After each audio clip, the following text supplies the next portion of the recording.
So I want to go, though, now to what happened overnight in Belfast. The city is in chaos following a horrific beheading attempt allegedly committed by a Sudanese asylum seeker. Now, we'll get reaction out of the UK a little bit later in the show, but here's an early reaction from politicians in Ireland. And I want you to listen to this. This is from the First Minister of Northern Ireland, Sinn Féin's Michelle O'Neill. I don't know any country that has open borders. I believe in an immigration system that is fair and managed and enforceable and compassionate and human rights compliant, but that is not the debate for today. The debate today is about our society, about our inclusive society, our welcoming society. Our conversation today is about our thoughts are very much with that gentleman who finds himself a victim of that violent and horrific attack last night. Our thoughts today are about creating calm in our society.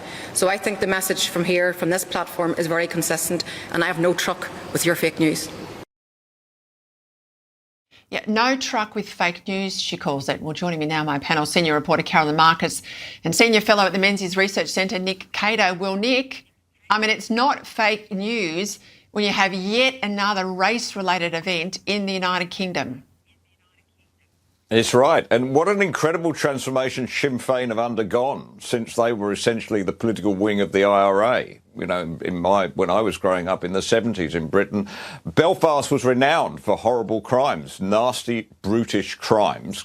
But this has overshadowed them all. The horrificness, the horrific nature of this particular crime really dwarfs and puts into perspective what we usually thought was normal violence in Belfast back in the 70s. But the point about this is, Peter, this is what happens when you get soft-headed people like that person we've just heard from in Sinn Féin thinking that it's somehow compassionate to let people in the country. I mean, there are more than 100,000 people in Britain on just waiting to hear their refugee status application heard. It can go for 2-3 years.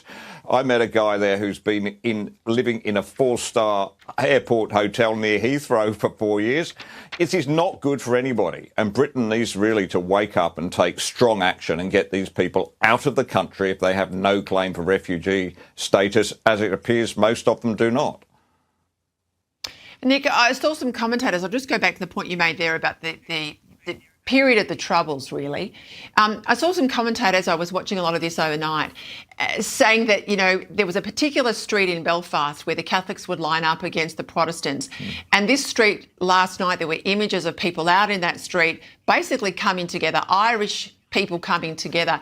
And they were saying that this attack has done what decades and decades of peace talks couldn't do. It's united the Irish in Belfast as one population, desperate now to try and save their culture, angry at what they're seeing as this enormous migrant influx into their country that's changing Ireland as it is changing Britain. Yeah, well, Catholic or Protestant, they feel what's happening in Northern Ireland as a part of the United Kingdom, and they feel the threat to Britishness. I mean, overall, they both share a sense of Britishness, even if they have different views on other things that have caused violence in the past. That's what's bringing people together in Britain. This is horrific. This case, by the way, I think is different for many reasons from the Henry Novak murder, which happened in my hometown of Southampton, which I know very well. But the overall sentiment is the same. We want British people to be given the chance to be British. It doesn't matter whether you're a Sikh Briton or what colour you are, like Australia. None of that matters. We just want you to behave as proud British citizens. Some people are sick and tired of being trampled all over. The police reports, Caroline, have said at this stage they can't confirm whether it is a terror attack. There's still obviously investigations ongoing, and it could be some days before we know any more about that. The man who was allegedly attempted to be beheaded, he's still in a very serious condition. He'll have lifelong injuries. It is widely reported that this individual with the knife in his hand was yelling Allah Akbar in both English and Arabic. And then we see the violence on the streets, the reaction from Belfast citizens, and then we get the glib responses from politicians. I mean, I have to say, you know, I've said it before, it's a tinderbox in the United Kingdom, but nowhere like it is tonight in Ireland. I mean, setting fire to homes and vehicles as is what is happening over there is never the answer, but you can completely empathise with the outrage and the frustration. I mean, people have reached their limits over in Northern Ireland, over in the UK, over what's happening. And the response we saw from the First Minister, which was to dismiss a question, a perfectly legitimate question about porous borders as fake news, that just shows you how seriously authorities are taking this issue and the frustrations of people.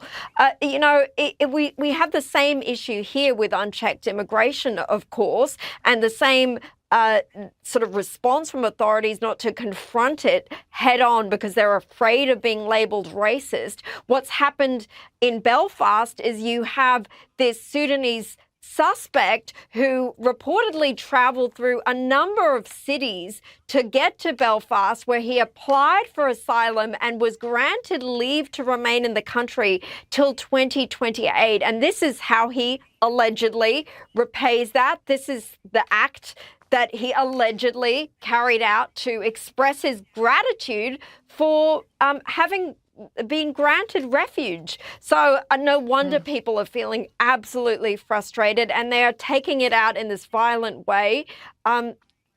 Understandable. Well, a man was attacked. It's allegedly that the Somali man did it, Nick, but we've got to be careful for all the legal reasons. But also, we can't allow there to be Orwellian speech creep in here. I was watching, as I flicked around the news last night, a whole range of outlets covering it, and you had some that were very upfront and said it was an attempted beheading.